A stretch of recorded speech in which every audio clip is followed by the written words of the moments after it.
ಪ್ರೀತಿಯುಳ್ಳ ದೇವರ ಮಕ್ಕಳೇ, ನಿಮ್ಮೆಲ್ಲರಿಗೂ ಯೇಸು ಕ್ರಿಸ್ತನ ಪ್ರಭಾವವುಳ್ಳ ನಾಮದಲ್ಲಿ ನನ್ನ ವಂದನೆಗಳು. ಈ ದಿನದ ದೇವರ ವಾಕ್ಯದ ಭಾಗ ಇಬ್ರಿಯರಿಗೆ ಬರೆದ ಪತ್ರಿಕೆ 1ನೇ ಅಧ್ಯಾಯ 3ನೇ ವಚನ.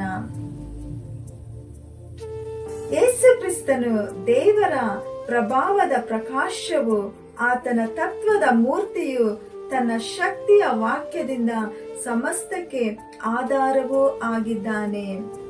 ಇದರಲ್ಲಿ ನಾವು ನೋಡುವಂಥದ್ದು ಆತನ ಶಕ್ತಿಯ ವಾಕ್ಯವೇ ಸಮಸ್ತಕ್ಕೂ ಆಧಾರವಾಗಿದೆ ಎಂಬುದಾಗಿ.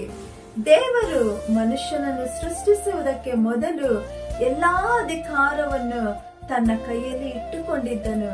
ತನ್ನ ವಾಕ್ಯದ ಬಲದಿಂದ ಎಲ್ಲವನ್ನ ಸೃಷ್ಟಿ ಮಾಡಿ ಆಳುತ್ತಾ ಬಂದನು. ಎಲ್ಲವೂ ಉಂಟಾಗಲಿ ಎಂದು ಹೇಳಿದ ತಕ್ಷಣವೇ ಸರ್ವವೂ ಉಂಟಾಯಿತು. ದೇವರು ತಾನು ಉಂಟು ಮಾಡಿದ್ದನ್ನು ಆಳುವುದಕ್ಕೆ ಜೊತೆ ಆಳುವವರು ಬೇಕಾಗಿದ್ದರು. ಅದಕ್ಕಾಗಿಯೇ ಆತನು ನಿಮ್ಮನ್ನು ತನ್ನ ರಾಜ್ಯವನ್ನಾಗಿಯೂ ಯಾಜಕರನ್ನಾಗಿಯೂ ಮಾಡಿಕೊಂಡನು. ಎಲ್ಲವೂ ತಮ್ಮ ತಮ್ಮ ಜಾತಿಗನುಸಾರವಾಗಿ ಸೃಷ್ಟಿಸಲ್ಪಟ್ಟಂತೆ ದೇವರು ತನ್ನ ಸ್ವರೂಪದಲ್ಲಿಯೇ ಮನುಷ್ಯನನ್ನು ಉಂಟು ಮಾಡಿದನು. ಎಲ್ಲಾ ರೀತಿಯಲ್ಲಿ ಅವರ ಹಾಗೆ ಮಾಡಬೇಕು, ಅವರ ಹಾಗೆ ನಡೆಯಬೇಕು ಎಂಬುದೇ ಆತನ ಕನಸಾಗಿತ್ತು.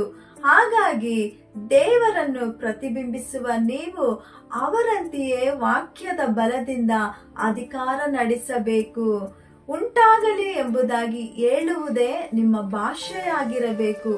ದೇವರು ತನ್ನ ಆಳ್ವಿಕೆಯ ಶಕ್ತಿಯನ್ನು ಮನುಷ್ಯರಿಗೆ ಕೊಟ್ಟನು.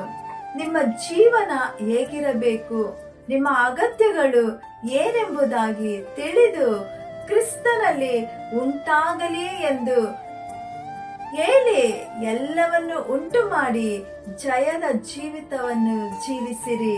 ದೇವರು ನಿಮ್ಮನ್ನು ಆಶೀರ್ವದಿಸಲಿ. God bless you. ಆಮೇನ್.